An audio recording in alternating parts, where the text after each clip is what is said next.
வெறும் வித்தை மட்டும் ஓடினா போதும், அதெல்லாம் பார்க்க வேண்டாம்னா நல்லது.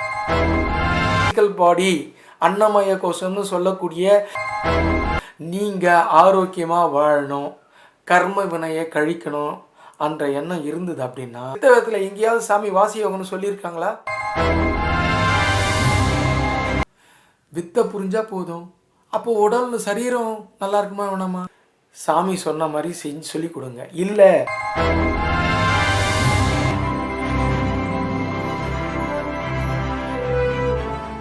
ஆத்மா நமஸ்காரம். ஆத்ம சொந்தங்களே, சதா பிராணாயாமிக்கு வியாதி ஒன்றுமில்லை அப்படின்னு சாமி சொல்லியிருக்காரு. ஆனால் உடனே ஒரு கேள்வி வருது, என்ன அப்படின்னா, சதா பிராணாயாமிக்கு வியாதி இல்லை அப்படின்னா எதுக்கு சாமி மருந்து தயாரிக்கணும், நம்ம சித்த சமாஜத்தில் எதுக்கு மருந்து வைக்கணும் அப்படின்னு ஒரு கேள்வி வருது. உண்மைதான். அப்போது சாமி முக்கியமாக 2 விஷயத்துக்காக இந்த மருந்து வைக்கிறார். அதில் முக்கியமான ஒரு விஷயம் என்ன அப்படின்னா, அதை அப்புறம் சொல்கிறேன். 2வது விஷயம் என்ன அப்படின்னா, பொருளாதாரத்துக்காக சாமி அப்பளம்லாம் கூட செஞ்சு விற்றுருக்காருன்னு கேள்விப்பட்டிருக்கோம். அது மாதிரி ஊருக்கா அந்த மாதிரி சில சமாச்சாரம்லாம் விற்றுருக்காரு. அதுக்கப்புறம் தான் உணவுப் பொருட்களை விற்கக்கூடாதுன்ற எண்ணம் சாமிக்கு வந்ததுக்கப்புறம் அதெல்லாம் செய்யாமல் ஆயுர்வேதா சித்தா மருந்துக்களை நம்ம அபியாசிகளுக்கு கொடுக்கலாம். அதனால் என்ன அப்படின்னா, ஏன் அப்படி யோசிச்சாருன்றதுக்கு இப்போ நான் பேசுறதுனால உங்களுக்கு புரியும். அப்போது சித்த வித்தை யாருக்கு சுட்டி காட்டப்படுதோ அந்த சாதகர் சித்த வித்தை வாங்கும் நாட்களிலிருந்து, அதுக்கு முன்னாடி பிறந்த நாட்கள்லேருந்து அபியாசம் சுட்டி காட்டுற நாள் வரைக்கும் அவர் வாழ்ந்த வாழ்க்கை, அவர் எப்படியெல்லாம் இருந்தார், அவங்களோட முன்னோர்கள், அது அந்த மாதிரியான விஷயங்கள் எல்லாமே உடல் ரீதியாக அவர் பாதிக்கப்பட்டு அவர் சிரமத்துக்கு ஆளாகிறாரு, சிரமத்தில் ஆளாக இருக்கிறாரு. ஒருவேளை அவருக்கு தெரிஞ்சிருக்கலாம், இளமை வயசில் இருந்திருந்தால் அப்போ தெரியாது, ஒரு முதுமை வரும்போது அவருக்கு அந்த இன்னல் வரலாம். அதனால் அதோட பக்க விளைவு நமக்கு தெரிய ஆரம்பிக்கும். பக்க விளைவில் அதோட எப்போ நம்ம இந்த கர்ம பயனை கழிக்க நினச்சி அபியாசம் பண்ண நினைக்கிறோமோ அப்போவே நம்ம வாட்டெவர், அதாவது நம்ம முன்வினை அதுக்கு எல்லாத்துக்கும் நம்ம பதில் சொல்லி ஆகணும். மரணமில்லா பெருவாழ்வு வாழணும் அப்படின்னா இது வரைக்கும் நம்ம என்னெல்லாம் நம்ம யாருக்கெல்லாம் பதில் சொல்லணுமோ அவங்களுக்கெல்லாம் நம்ம பதில் சொல்லி ஆகணும். அதுக்கு நம்ம பட்டினத்தடிகள் கூட விஷயம் ஒன்று சொல்கிறாரு. எத்தனை அம்மையோ எத்தனை அப்பனோ எத்தனை பெண்டீரோ எத்தனை பெற்றீரோ. இதன் பொருள் என்னென்னா, நம்ம பல ஜென்மம் எடுத்திருக்கோம், அங்கெல்லாம் நம்மளுக்கு நிறைய அம்மா அப்பா இருந்திருக்காங்க, நிறைய திருமணம் மனைவிமார்கள் இருந்திருக்காங்க, நிறைய பிள்ளை பெற்றிருக்கோம், குழந்தை பெற்றிருக்கோம். அதெல்லாம் மனுஷ பிறவிலாம் நினைக்காதீங்க, எந்த ஒரு ஜீவியராசியாகவும் நம்ம பிறப்பெடுத்து வந்திருக்கோம் இல்லையா, அந்த எல்லாத்துலேயுமே அம்மா இருக்காங்க. அதுதான் அவர் சொல்ல வர்றாரு. அப்போது இதெல்லாம் எதுக்காக சொல்கிறோம் அப்படின்னா, அந்த ஜென்மத்திலெல்லாம் நம்ம பண்ணியிருக்க பாவங்கள் எல்லாத்துக்கும் நம்ம இங்கே பதில் சொல்லி ஆகணும். அந்த பதில் சொல்லாமல் நம்ம மேற்கதி அடைய முடியாது. அது என்ன ஆகும் அப்படின்னா, அது எல்லாமே நமக்கு நோயாக தான் காட்டும். அதிலிருந்து நம்மளை காப்பாற்ற வேண்டி நம்ம சாமி நமக்கான மருந்து தயாரித்தார். நல்லா புரிஞ்சுக்கிங்க. சித்த வித்தை அபியாசிகளாக இருந்தீங்கன்னா நீங்கள் அலோபதி மன்னிக்கணும், ஆயுர்வேதம், நம்மளோட சித்தா இல்லை அக்குபஞ்சர் ட்ரீட்மெண்ட் கூட எடுத்துக்கலாம். ஆனால் acupuncture treatment physical body attend பண்ணதுக்கப்புறம் தான். ஆனால் நமக்கு மென்டல் பாடின்னு ஒரு சமாச்சாரம் இருக்குது, சரிங்களா? நமக்கு 3 விதமான தேகத்தை தான் இப்போ இருக்கிற வைத்தியர்கள்லாம் சொல்கிறாங்க. ஆனால் நமக்கு 7 விதமான தேகம் இருக்குது. இதைத்தான் வள்ளல் பெருமான் 7 திரைன்னு சொல்கிறாரு. சரி, அதெல்லாம் கூட போக வேண்டாம், 5ன்னு எடுத்துங்க. சரி, அது கூட வேண்டாம், 3 எடுத்துங்க. என்னது? ஃபிசிக்கல் பாடி, எத்ரிக் பாடி, மென்டல் பாடி. அதாவது அன்னமய கோஷம், இந்த உணவு சாப்பிட்ற இந்த இப்போ நம்ம கண்ணால் பார்க்கக்கூடிய இந்த சரீரம். அதுக்கப்புறம் பிராணதேகம், கண்ணால் பார்க்க முடியாது. அதுக்கப்புறம் மென்டல் பாடி, மனோன்மய கோஷம், பிராணகோஷம், மனோன்மய கோஷம், அன்னமய கோஷம், பிராணகோஷம், மனோன்மய கோஷம்.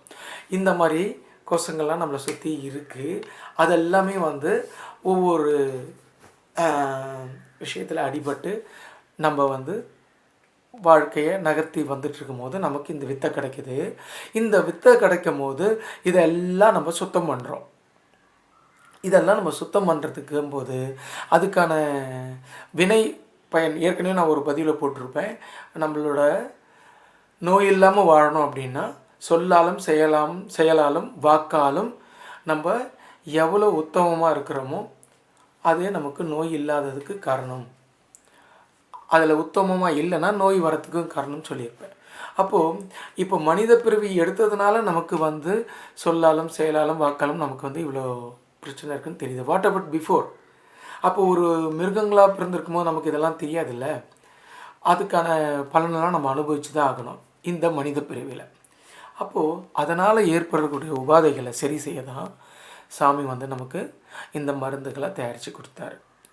அப்புறம் வித்தையை அபியாசம் பண்ணும்போது நம்ம சாமி சொல்கிற அந்த அங்கங்கள் எல்லாம் நம்ம கரெக்டாக பண்ணணும். எங்கேயுமே சாமி வந்து நமக்கு வித்தையை சுட்டி காட்டணுன்னு தான் சொல்கிறாரே தவிர நீ வந்து சின்முத்திரப்படி, நீ வந்து வாயு முத்திரப்படி, நீ வந்து இதெல்லாம் சொல்லலைன்னு யாரும் சொல்லாதீங்க. சாமி சொல்லியிருக்கிறாரு. நீங்கள் வெறும் சித்த வேதம் மட்டும் படிச்சுட்டு இருந்தீங்கன்னா மட்டும் புரியாது. சித்த சமாஜத்தோட எல்லா வெளியீடையும் நீங்கள் படிக்கணும்.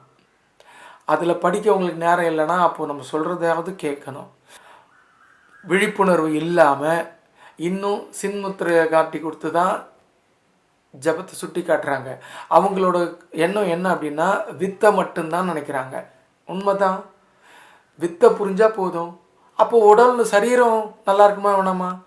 அப்போது இந்த வித்தை வாங்கின எத்தனை பேர் இன்றைக்கி நல்ல சமாதி ஆகியிருக்காங்க சொல்லுங்கள்? எத்தனை பேர்? சரி, சமாதி பற்றி பேச வேண்டாம். எத்தனை சித்த வித்தியார்த்திகள் உடல் உபாதைகள் இல்லாமல் இப்போ இருக்கிறீங்க? எத்தனை பேர் ஹாஸ்பிட்டல் அட்மிட் ஆகுறாங்க? ஏன் அட்மிட் ஆகணும்? சித்த வித்தை பற்றியான ஒரு நாலேஜ் குடும்பத்துக்கு சொல்கிறதில்ல. ஏன்னா இவங்களுக்கு அது புரியுதில்லை. இவங்களுக்கு புரிஞ்சிருந்து சித்த வித்தை மேலே விசுவாசம் இருந்திருந்தா தன் தகப்பனாரோ தன் தாயோ அந்த நிலைமைக்கு வரும்போது ஏன் ஹாஸ்பிட்டலில் கொண்டு சேர்க்கணும்? குடும்பத்தோடு பயிற்சி பண்ணுறவங்களும் இந்த நிலைமை வருது. ஹாஸ்பிட்டலில் கொண்டு தான் சேர்க்குறாங்க. இன்னைக்கு ஹாஸ்பிட்டலில் கொண்டு சேர்க்குறன்ற பேர் வழியில் எல்லாரும் ஐசி வார்டில் வச்சிடுறாங்க. நம்மளோட பாரம்பரிய முறைப்படி நம் தாயோ தகப்பனையோ தன்னை விட்டு பிரியக்கூடிய நம்ம ஆத்ம சொந்தங்களை கடைசி நேரத்தில் பக்கத்தில் இருந்து பார்த்துக்கிற வாய்ப்பு இல்லை. அதில் எவ்வளோ விஷயம் இருக்குது தெரியுமா? சரி, இதெல்லாம் வந்து சித்த வித்தை அபியாசம் செய்யாதவங்க. சித்த வித்தை அபியாசம் செய்கிற ஆத்ம சகோதரர்கள் கூட, மூத்த சித்த வித்தையார்த்திகள் கூட தன் குடும்பத்தை வழி நடத்தலை. தன் குடும்பத்தாருக்கு இப்படியெல்லாம் நடக்கும், இந்த மாதிரிலாம் நடந்தால் ஹாஸ்பிட்டல் கொண்டு போகாதீங்க, உடனே நம்மளோட ஆத்ம சகோதரர்களை தொடர்பு கொண்டு அவங்களோட ஆலோசனை பெறுங்கன்னு யாருமே சொல்லலை. எனக்கு தெரிஞ்ச, எனக்கு சாமியை பற்றி சொன்ன ஒரு ஆத்ம சகோதரர் 3 தடவை அவருக்கு வந்து மேல்கதி அமைஞ்சிருக்கு. ஆனால் 3 தடவைக்கும் அவங்க வீட்டில் இருக்கிறவங்களே அவருக்கு யமனாயிட்டாங்க. கடைசியில் அவர் ஹாஸ்பிட்டலில் கொண்டு போய் சேர்த்து பெரிய நோய் வந்து அவர் கடைசியில் என்னன்னாரு, சர்க்குரு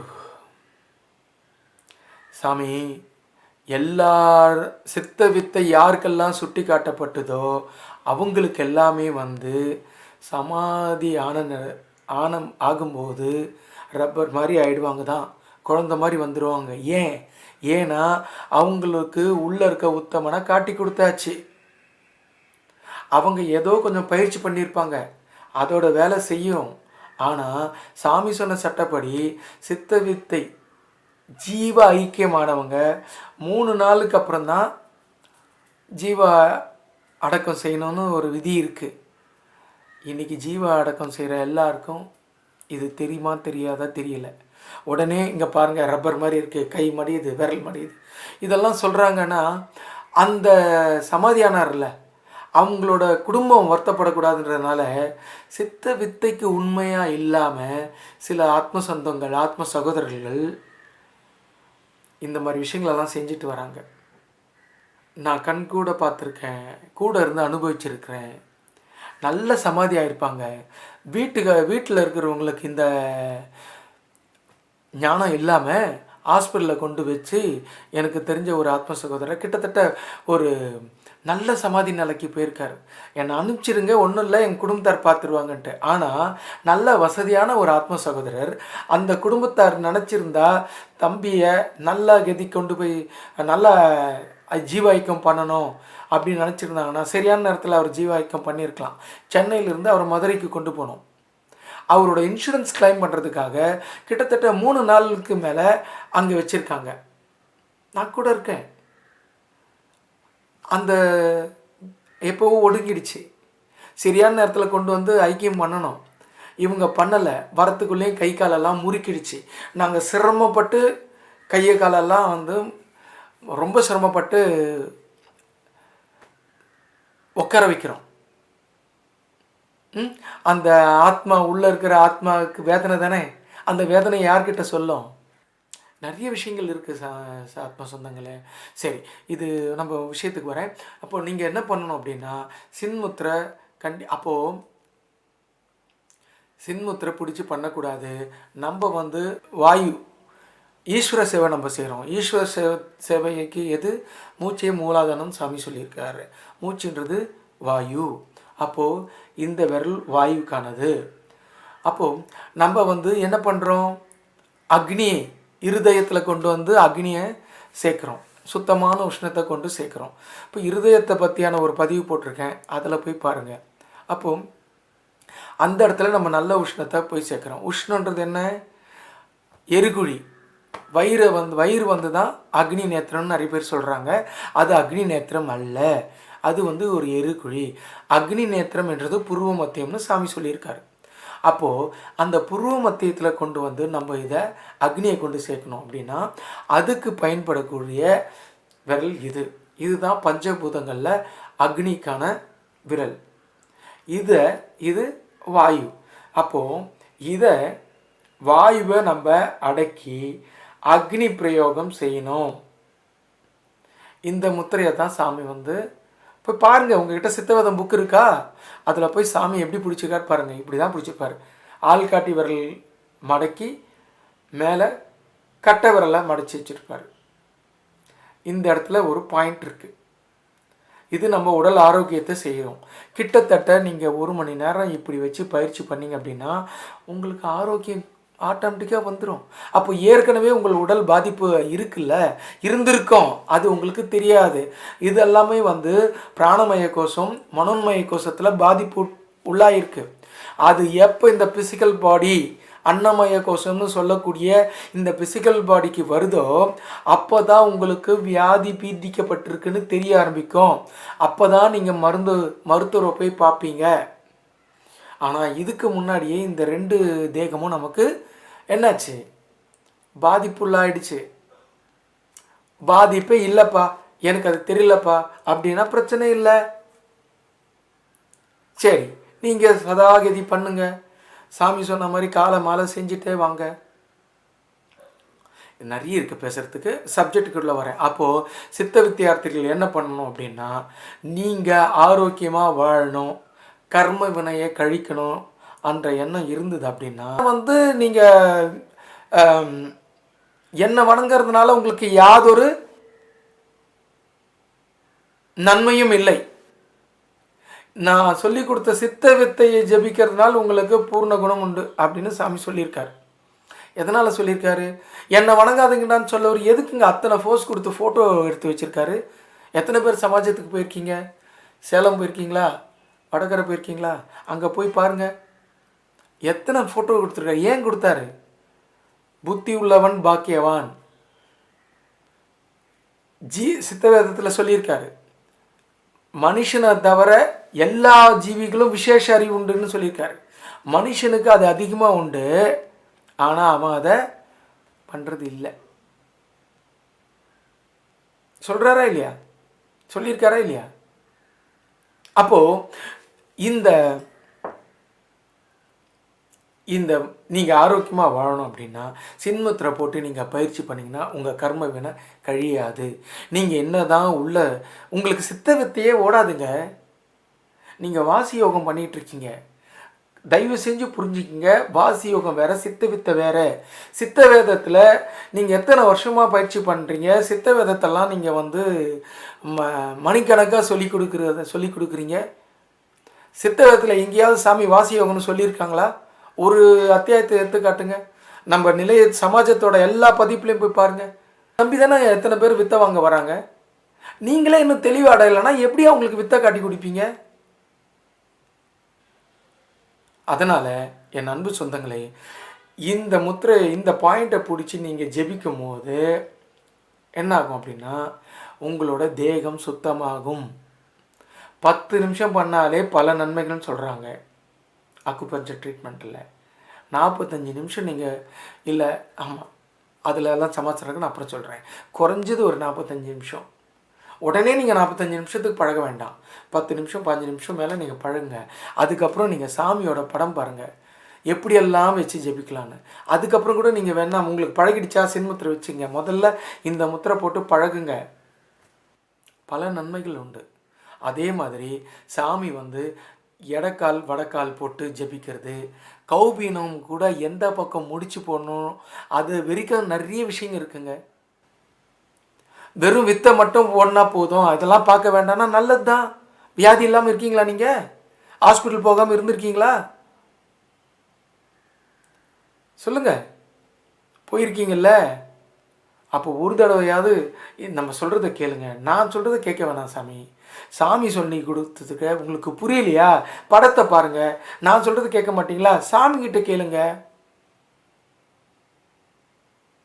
அன்பு சொந்தங்களே, தப்பான விஷயத்தை நீங்கள் சித்த வித்தையை தான் சொல்லி கொடுக்குறீங்க, சாமி சொல்கிறது தான் சொல்லி கொடுக்குறீங்கன்னா தயவு செய்து சாமி சொன்ன மாதிரி செஞ்சு சொல்லி கொடுங்க. இல்லை உங்களோட ஞானத்துக்கு நீங்கள் தான் வித்தை கொடுக்குறீங்கன்னா அங்கே சாமி படத்தை வச்சு ஏமாத்தாதீங்க.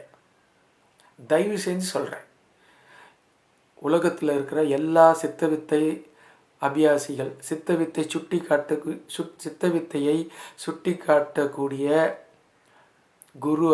பேரளவில் இருக்கின்ற குருமார்கள் தயவு செய்து, அப்புறம் இதை நிறைய புது சித்த வித்தியார்த்திகள் கேட்பீங்க, பேரளவுக்கு தான் சாமி குருன்னு சொல்லிட்டாருன்றதுனால உங்களுக்கு வித்தை காட்டி கொடுத்தவங்கள சாதாரணமாக நினைக்காதீங்க.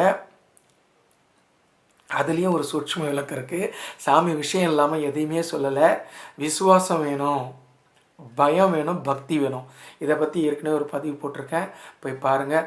அதனால் என் அன்பு சொந்தங்களே, நீங்கள் ஆரோக்கியமாக வாழணும், உங்களுக்கு சித்த வித்தை புரியணும் அப்படின்னா சாமி சொன்ன விஷயத்தை தான் நீங்கள் செய்யணும். சரியா? சாமியோட வித்தைக்கு விசுவாசமாக இருங்க.